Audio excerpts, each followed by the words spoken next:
Lewandowski goes for it again! And then Ronaldo! Oh, it's Messi! Aguero!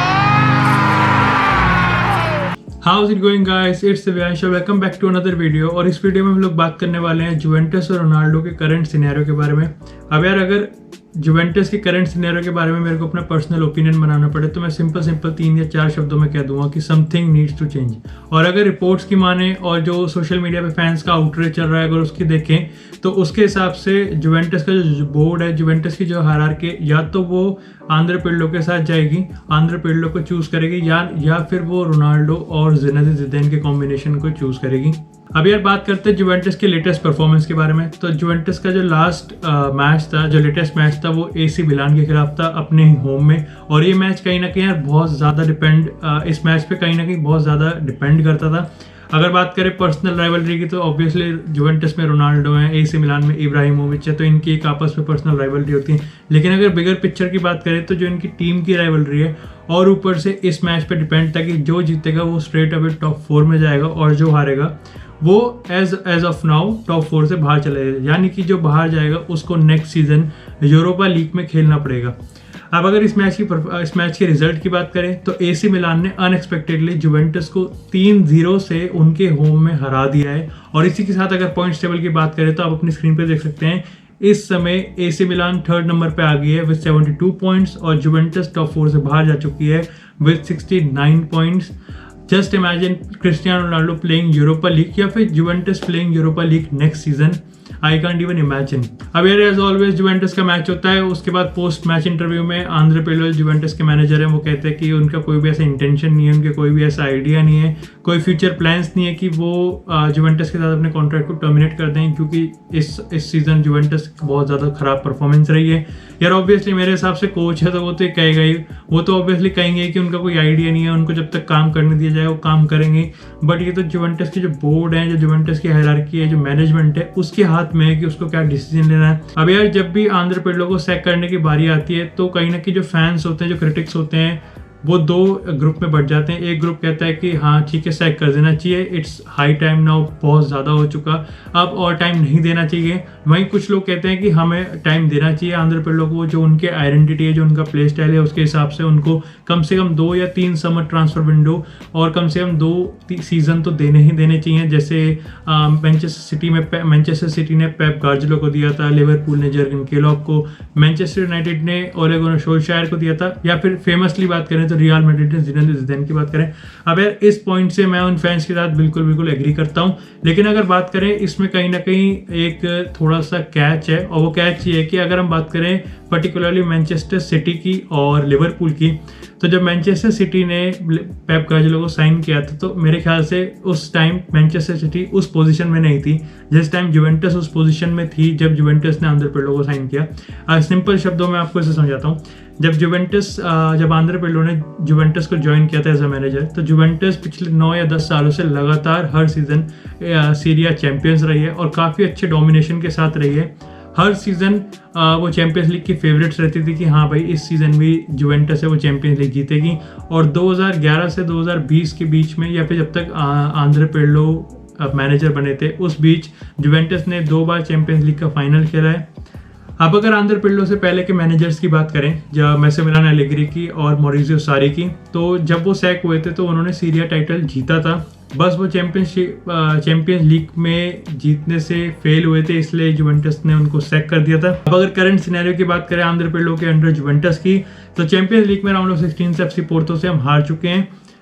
Syria title में हम है ही नहीं। एक होता है टाइटल रेस में आप 1 या 2 पॉइंट से 3 पॉइंट से आप हार गए, लेकिन अगर पॉइंट्स डिफरेंस की बात करें, जैसे आप पॉइंट्स टेबल अपनी स्क्रीन पे देख सकते हैं, इंटर मिलान इस वक्त 1st पोजीशन पे विद 85 पॉइंट्स और जुवेंटस इस वक्त 5th पोजीशन पे with 69 points. So can you imagine एक टीम जो पिछले 9 या 10 सालों से सीरिया टाइटल को डोमिनेट करती आ रही थी, कहीं ना कहीं वो सडनली 10-15 पॉइंट से पीछे चली जाएगी। With international Atlanta, Milan, Napoli, ये सब जुवेंटस के ऊपर है। इस समय ये सिचुएशन और भी खराब हो गई क्योंकि जुवेंटस इस समय टॉप 4 से बाहर चल रही है। यानी कि अगर सिचुएशन ऐसी ही रहती है तो next season Juventus Europa league में खेलेगी। लेकिन अब बात करते हैं पॉसिबल सिनेरियोस की, तो अगर हम जुवेंटस के नेक्स्ट मैच देखें, अब जैसे आप पॉइंट्स टेबल को देख सकते हैं, अभी भी 3 मैचेस हर टीम के पास बचे हैं और अगर हम जुवेंटस के नेक्स्ट मैच को देखें तो जुवेंटस के पास अभी 3 लीग मैच है, जो है सासुओलो के खिलाफ, इंटर मिलान के खिलाफ और बोलोग्ना के खिलाफ। जहाँ पे अगर मैं आपको ब्रीफ में बताऊँ तो बोलोग्ना के खिलाफ एक्सपेक्टेड है कि जुवेंटस जीत जाएगी, लेकिन वो इस लीग का आखिरी मैच होगा। वहीं अगर बात करें सासुओलो की, तो सासुओलो एक मिड टेबल टीम है, पॉइंट्स टेबल में काफ़ी मिडी रहती है, कभी 10 पे 11-12 इसी के आसपास वो रैंक पे रहती है। लेकिन अगर उनकी पास परफॉर्मेंस की बात करें तो कहीं ना कहीं सासुओलो की अगर पास परफॉर्मेंस की बात करें तो वो पिछले 5 में से 4 मैच जीती है और सिर्फ 1 ड्रॉ करी है। इन कंपैरिजन टू अगर जुवेंटस की बात करें तो जुवेंटस 2 मैच जीती है, 2 हारी है और 1 ड्रॉ करा है। तो कहीं ना कहीं सासुओलो के खिलाफ जो लेटेस्ट मैच है वो काफ़ी ट्रिकी होने वाला है और अब से लेके एंड तक जुवेंटस के सारे मैच मस्ट विन मैच है। यानी कि जुवेंटस अगर सारे मैच जीत भी जाए तब भी वो कंफर्म नहीं है कि वो जो टॉप 4 वो बना पाएगी। उनको डिपेंड करते हैं वो बाकी टीम्स पे। यानी कि जुवेंटस का जो फेट है, जुवेंटस की जो फ्यूचर है, जो टॉप 4 रैंकिंग हो सकती है, वो कहीं ना कहीं डिपेंड करेगी कि जो उनके ऊपर की टीम्स हैं वो कब और कहाँ स्लिप अप करेगी भी या नहीं, वो किसी टीम से हारेगी भी नहीं।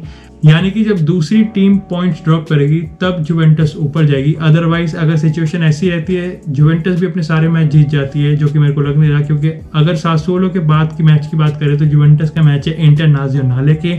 अब ऑब्वियसली उस मैच में इंटर के पास हारने को कुछ भी नहीं है, लेकिन जुवेंटस अगर वो मैच हार जाती है तो obviously it's end of the season. लेकिन मेरे को नहीं लगता कि सीरिया जो टाइटल चैंपियंस हैं जो इंटरनाज़ionale, बट मेरे को नहीं लगता कि सीरिया चैंपियंस इंटरनाज़ionale इसको हल्के में लेने वाले हैं। वो अपना पूरा बेस्ट ट्राई करेंगे इसको as hard as it can be for Juventus to make it in the top 4, और इसलिए इस मैच में काफ़ी ट्रिकी हो सकता है। ऑब्वियसली जुवेंटस के लिए तो मस्ट विन ही मैच है। अब बात करते हैं यार इस प्रॉब्लम के सॉल्यूशन की। तो ऑब्वियसली मैंने आपको वीडियो के स्टार्टिंग में ही कहा था, तो या तो जुवेंटस का जो बोर्ड है, जो मैनेजमेंट है, वो आंद्रे पिर्लो के साथ जाने वाला है, या फिर वो रोनाल्डो और ज़िनेदिन ज़िदान के कॉम्बिनेशन को चूज करेगा। अब यार मैं रोनाल्डो और ज़िनेदिन ज़िदान के कॉम्बिनेशन को क्यों बार बार कह रहा हूँ, क्योंकि अगर हम बात करें रियल मैड्रिड के मैनेजर ज़िनेदिन ज़िदान की, तो वहाँ भले ही जो रियल मैड्रिड है वो इस वक्त ला लीगा की टाइटल रेस में चल रही है, लेकिन कहीं ना कहीं रिपोर्ट्स बता रहे हैं कि इस सीजन के बाद ज़िनेदिन ज़िदान रियल मैड्रिड से मूव ऑन कर सकते हैं, और जो मोस्ट फेवरेट पॉसिबल डेस्टिनेशन है वो सिर्फ और सिर्फ जुवेंटस है, और उसका कहीं ना कहीं एक कैटलिस्ट वर्क करता है रोनाल्डो में। अगर वाइस वर्सा की बात करें तो रोनाल्डो के रिगार्डिंग भी यही रूमर्स आ रहे हैं कि इस सीजन के बाद रोनाल्डो जुवेंटस को छोड़ सकते हैं। लेकिन अगर कहीं ना कहीं एक पॉसिबल जो 2-3 फैक्टर्स हैं, कहीं एक फैक्टर है कि इकोनॉमिक फैक्टर, उनके लिए कोई ऑफर्स आ नहीं रहे अच्छे, या फिर उनको क्लब अफोर्ड नहीं कर सकता कोई, लेकिन अगर उनमें से एक फैक्टर ये भी है कि कहीं ना कहीं रूमर्स हैं कि नेक्स्ट सीजन ज़िनेदिन ज़िदान आ सकते हैं, और आपको तो पता ही है कि ज़िनेदिन ज़िदान और रोनाल्डो की जो केमिस्ट्री है वो कहीं ना कहीं कितनी ज़्यादा अच्छी है। तो या तो ये होने वाला है। तो यार अगर जिस तरीके से जुवेंटस, लेकिन यार अगर करंट सिनेरियो जैसे मैंने आपको बताया कि इस समय तो जुवेंटस अगर एज ऑफ नाउ का लें तो यूरोपा लीग में खेल रही है, और अगर आने वाले मैचेस की बात करें तो जुवेंटस दूसरों टीम पे क्या डिपेंड करेगी। अगर जुवेंटस के खुद स्लिप होने के बहुत ज़्यादा चांसेस है जिस हिसाब से जुवेंटस की परफॉर्मेंस चल रही है, और क्योंकि जिस हिसाब से परफॉर्मेंस चल रही है क्रिटिसाइज सबको ही करना चाहिए, चाहे रोनाल्डो हो चाहे कोई भी हो। रोनाल्डो को हर प्लेयर को क्रिटिसाइज करना चाहिए, लेकिन जब एक टीम की परफॉर्मेंस सबसे ज़्यादा ख़राब चलती है और वो भी एक काफ़ी लंबे टाइम से ख़राब चलती है, तो कहीं ना कहीं जो सबसे ज़्यादा शेयर होना चाहिए ब्लेम का वो कहीं ना कहीं मैनेजर का होना चाहिए। अब यार ऑब्वियसली मेरे को नहीं लगता कि अगर यूरोपा लीग अगर जुवेंटस टॉप 4 से बाहर चली जाएगी। मैंने आपको यार एक वीडियो जो पहले मैंने इस चैनल पे अपलोड करी थी, मैंने उसमें ही बताया था कि रोनाल्डो का जो ट्रांसफर स्टोरी है वो कहीं ना कहीं अल्टीमेटली इस पर डिपेंड करेगी कि जुवेंटस नेक्स्ट सीजन टॉप 4 में क्वालिफाई करती है कि नहीं करती है। अगर वो टॉप 4 में क्वालिफाई नहीं करती है तो इट्स ऑलमोस्ट इम्पॉसिबल कि रोनाल्डो जुवेंटस में रहने वाले हैं। अब अगर बात करें ज़िनेदिन ज़िदान के पर्सपेक्टिव से, तो अगर जुवेंटस टॉप 4 से बाहर रहता है तो मेरे को नहीं लगता कि ज़िनेदिन ज़िदान जुवेंटस की जॉब को लेना चाहेंगे। हार्ड टू बिलीव कह सकते हैं, नहीं भी कह सकते हैं, इट मे बी और it may not be, but अगर रिपोर्ट्स की माने तो अभी तो फिलहाल के नहीं है। जब बैटिंग ऑड्स हैं वो यही कह रहे हैं कि ज़िनेदिन ज़िदान या रोनाल्डो दोनों में से कोई भी जुवेंटस को जो अपना फ्यूचर है वो कमिट नहीं करेगा if Juventus place to top 4। तो कहीं ना कहीं ये जो कॉम्प्लिकेशन है, सिचुएशन जो है वो काफ़ी ज़्यादा कॉम्प्लिकेटेड है, लेकिन कहीं ना कहीं फिर भी जुवेंटस का जो मैनेजमेंट है उसको मेरे हिसाब से, मेरे पर्सनल ओपिनियन में, और जितने भी फैंस सोशल मीडिया पर आउटरीच कर रहे हैं या फिर जितने भी रिपोर्ट्स, जितने भी क्रिटिक्स जुवेंटस को इस उसको क्रिटिसाइज कर रहे हैं। कहीं ना अगर उसकी माने तो जुवेंटस के मैनेजमेंट को बिल्कुल भी टाइम नहीं लगाना चाहिए इस समय मैनेजर को बदलने के लिए। फिर इस स्टोरी को मैं आप एग्जांपल के तौर पे समझाता हूँ। लास्ट सीजन की अगर चैंपियंस की बात करें तो वो जुवेंटस थी, और अगर ईपीएल की बात करें तो लास्ट सीजन की वहाँ की चैंपियंस थी लिवरपूल। ऑब्वियसली दोनों टीम्स इस सीजन बिल्कुल ही खराब परफॉर्मेंस के चलते दोनों ही इस समय टॉप 4 से बाहर चल रही हैं, same with Juventus and same with Liverpool. लेकिन कहीं ना कहीं जो लिवरपूल के फैंस हैं, जो जनरल फैंस है, जो जनरल क्रिटिक्स होते हैं, वो कहीं ना कहीं लिवरपूल के जो मैनेजर है जर्गन क्लोप उनको बैक कर रहे हैं कि भाई तुम जर्गन क्लोप को सैक मत करना, it would be a big mistake. लेकिन कहीं ना कहीं वो आंध्र पे लोग कह रहे हैं कि ठीक है भाई, मैनेजर जुवेंटस को कह रहे हैं कि वो आंध्र पे लोग को सैक कर दो, इट्स हाई टाइम नाउ। और इसका यार मेन कारण ये है कि क्योंकि हमने जुवेंटस को लास्ट सीजन देखा था, हमने लिवरपूल को भी लास्ट सीजन देखा था, हमें पता है कि जर्गन क्लोप की जो लिवरपूल है वो लास्ट सीजन ईपीएल के चैंपियंस रही है, उससे पहले वो यूसीएल के चैंपियंस रही है। तो we have seen the best now. और हम कह सकते हैं कि ठीक है, लिवरपूल का एक इंजरी चल रहा है क्योंकि वहाँ पे वर्जिल वैन डाइक इंजर्ड थे, वहाँ पर जो गोमेज इंजर्ड है, तो कहीं ना कहीं रफ पैच चल रहा है। और जैसी जो टीम है वो नॉर्मल फॉर्म में आ जाएगी, जैसे ये रफ पैच खत्म हो जाएगा, Liverpool will again be in its best form. But क्या हम ये जुवेंटस के बारे में कह सकते हैं? हमें ये भी नहीं पता कि क्या आंद्रे पिर्लो का भी बेस्ट आना बाकी है या बेस्ट है ही नहीं। हम देख चुके इस सीजन के कहीं 1-2 मैचेस में ऐसा लगा था कि हाँ भाई जुवेंटस का एक प्ले स्टाइल काफ़ी इंटरेस्टिंग है, काफ़ी लग रहा है। जब बार्सिलोना को उन्होंने हराया था उनके होम में जाके, तो लग रहा था कि ठीक है भाई, अच्छा मैच है, अच्छी एक आइडेंटिटी बन रही है, जो प्लेयर्स है वो लग रहा है कि अपने बैच के लिए खेल रहे हैं। लेकिन बट वो तो सिर्फ वन टाइम वंडर ही निकला, उसके बाद कोई कंसिस्टेंसी नहीं है। और जो इंटरनेशनल के साथ, जैसे मैंने आपको बताया, पॉइंट्स टेबल में जो 16 पॉइंट्स का गैप है, ये कहीं ना कहीं अपने आप में बताता है कि जो जुवेंटस है वो कितना ज़्यादा नीचे आ चुके परफॉर्मेंस में। मेरे को ये लगता है कि क्या कन्विंस कर रहा है और जुवेंटस के मैनेजमेंट को आंद्रे पिर्लो को सैक ना करने के लिए। बट कहीं ना कहीं मेरे हिसाब से, पर्सनल ओपिनियन के हिसाब से, it's not about the Andre Pirlo skills या आंद्रे पिर्लो का प्रोजेक्ट, बट इट्स अबाउट जो आंद्रे पिर्लो क्योंकि क्लब के लेजेंड थे इसलिए उनको ज़्यादा टाइम मिला जा रहा है। और कहीं ना कहीं ऐसा बताया जा रहा है कि क्योंकि जो जुवेंटस के मैनेजमेंट है उनको पता है कि इस समय ज़िनेदिन ज़िदान रियल मैड्रिड छोड़ के नहीं आएंगे, क्योंकि रियल मैड्रिड की ला लीगा की टाइटल रेस चल रही है जो कि बहुत ज़्यादा अनप्रेडिक्टेबल है। और उस बारे में इस वीडियो के बाद उस वीडियो का नंबर है। लेकिन उनको पता है कि ज़िनेदिन ज़िदान इस समय रियल मैड्रिड को छोड़ के नहीं आएंगे, और ऑब्वियसली अगर आंद्रे पिर्लो सैक होने वाले हैं तो ज़िनेदिन ज़िदान के खिलाफ के अलग कोई और आने का किसी का चांस भी नहीं है।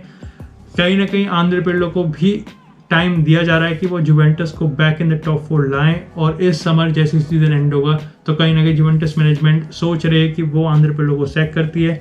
ऑब्वियसली आंद्रे पिर्लो को सैक करेंगे तो ही मेरे ख्याल से रोनाल्डो और ज़िनेदिन ज़िदान आ सकते हैं, और यही मेरे ख्याल से इस समय का बेस्ट सॉल्यूशन है।